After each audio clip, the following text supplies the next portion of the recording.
Hello and Jai Hind to everyone. This is political science NET achievers YouTube channel. I hope आप सब लोग ठीक हैं और बहुत अच्छे से आपकी तैयारियां चल रही होंगी। आज हम बात करेंगे कुछ प्रीवियस ईयर्स क्वेश्चंस की, ठीक है, जो PYQ हमारे जो कुछ इंपॉर्टेंट क्वेश्चन जो हर बार पूछे जाते हैं, या आप यूँ समझिए कि जिनकी पॉसिबिलिटी जो हर बार रहती है, ठीक है। अगर आप मेरे चैनल पर नए हो, पहली बार आए हो और तो मेरे चैनल को अभी सब्सक्राइब नहीं किया है तो मेरे चैनल को सब्सक्राइब कर दीजिए और बेल आइकन को भी प्रेस कर दीजिए ताकि अपकमिंग वीडियोज़ की नोटिफिकेशन आपको मिलती रहे। डिस्क्रिप्शन में कुछ प्रीवियस टॉपिक्स के जो है लिंक दे दूँगा, ठीक है, जिन पे हमने ऑलरेडी बात करके रखी है। तो आई होप वो सब आपके लिए काफ़ी हेल्पफुल बेनिफिशियल रहेंगे, आप एक बार उनको भी विजिट कर लीजिए। तो सबसे पहला जो क्वेश्चन था PYQ, हम 2012 में बात करें, ठीक है। 2012 के जो प्रीवियस ईयर्स क्वेश्चन थे, ठीक है, उसमें कार्ल मार्क्स से रिलेटेड क्वेश्चन आया था, जिसमें हर बार आप यूँ सोचिए कि किसी न किसी साल, जैसे 2 बार नेट का एग्ज़ाम होता है तो एक आध बार में ये क्वेश्चन ज़रूर पूछा जाता है।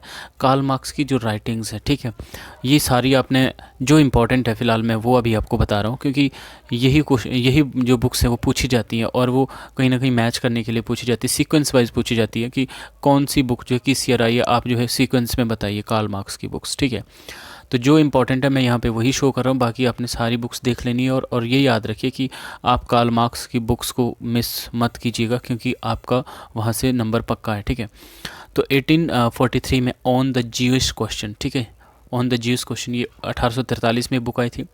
1844 में उनकी बुक आई थी इकोनॉमिक एंड फिलोसफिकल मैन्यूस्क्रिप्ट, ठीक है, इकोनॉमिक एंड फिलोसफिकल मैन्यूस्क्रिप्ट, ये 1844 में ये भी बुक पूछी जाती है। और 1845 में बहुत इंपॉर्टेंट, इसमें इनकी 3 बुक्स आई थी, ठीक है, द होली फैमिली, ठीक है, द थीसिस ऑन फायरबाख, ठीक है, और द जर्मन आइडियोलॉजी, ठीक है, जर्मन आइडियोलॉजी, क्योंकि देखिए वो खुद भी जर्मनी से ही थे वो, ठीक है, कार्ल मार्क्स।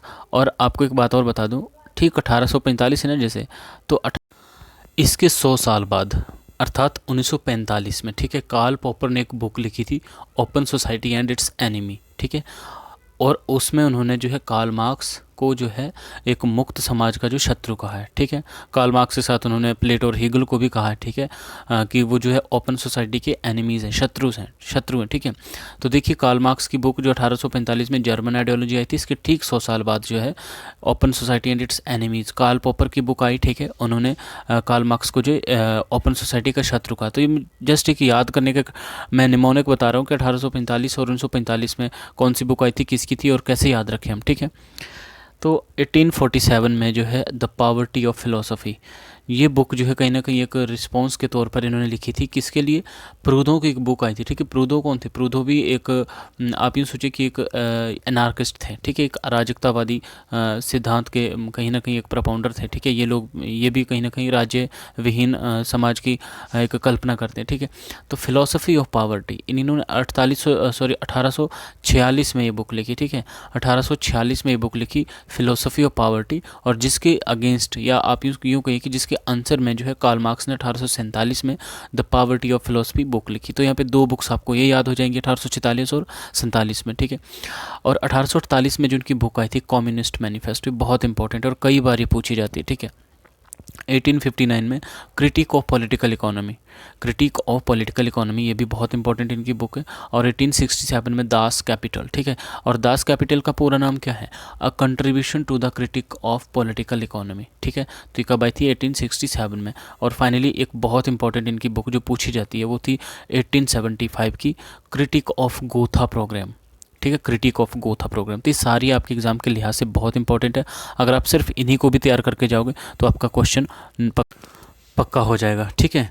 तो आई होप ये क्वेश्चन आपको अच्छे से समझ भी आ गया होगा और कौन कौन सी बुक्स इंपॉर्टेंट है ये भी आपको पता ही चल गया होगा। और एक बात इसमें और याद रखना, कार्ल मार्क्स का जो टाइम पीरियड है, ठीक है, वो 1818 से लेकर 1883 तक के रहे हैं, ठीक है। तो कई बार थिंकर्स को भी पूछा जाता है कि कौन सा थिंकर जो है किस टाइम पीरियड में पैदा हुआ है या उनका एक सीक्वेंस क्या है, ठीक है। तो अपने कार्ल मार्क्स के संदर्भ में ये बात याद रखनी, और ये भी कि वो जर्मनी से, ठीक है। क्यों, बहुत बार ऐसे क्वेश्चन भी पूछे जाते हैं कि कौन सा जो आपका पॉलिटिकल थिंकर है, ठीक है, वो किस कंट्री से बिलोंग करता है। तो कार्ल मार्क्स हो या कोई और थिंकर हो, उनसे किसी भी तरीके से किसी भी प्रकार से क्वेश्चन पूछे जा सकते हैं, ठीक है। तो आपने यहाँ पे फिलहाल आपके काम के लिए क्या इंपॉर्टेंट चीज़ें हैं कि एक तो इनका टाइम पीरियड, ठीक है, दूसरे इनकी जो इंपॉर्टेंट बुक्स हैं, ठीक है, आपने ईयर वाइज इनको अलग अलग से लिख लेना है, ऐसे नोट कर लेना है, एक दो बार आप दोहराओ और याद। और कुछ एक ऐसी चीज़ें करो ना कि आप रिलेटेड इंसिडेंट्स देखिए, ठीक है, कि 1843 में कोई और क्या घटना हुई थी जब कार्ल मार्क्स ने ये बात लिखी, ये बात कही या इस तरह की एक बुक लिखी थी। ठीक है, 1844 में क्या होता है, जैसे मैंने देखिए 1845 की मैंने बात की कि इस चीज़ को आप कैसे याद रख सकते हो कि 1845 में इन्होंने बुक लिखी और 1945 में दो बातें हुई। एक तो आपका सेकंड वर्ल्ड वॉर ख़त्म हुआ और दूसरी बात कार्ल पॉपर ने जो एक बुक लिखी open society and it's enemies, ठीक है, जिसमें उन्होंने कार्ल मार्क्स को ही, ठीक है, जिनका जिक्र 100 साल पहले एक जर्मन आइडियोलॉजी नाम की बुक के लिए हुआ, ठीक है, और उन्हीं कार्ल मार्क्स को जो है 100 साल बाद जो है ओपन सोसाइटी का जो एक शत्रु माना जाता है। ठीक है, तो ये एक इजी सा एक निमोनिक बनाने की कोशिश की कि आपने सिर्फ रिलेटिव इंसिडेंट्स को याद रखना होता है। ठीक है, और बाकी ये देखिए 1847 में ये जो इन्होंने पॉवर्टी ऑफ फिलोसफी थी उसको भी आप याद रख सकते हैं कि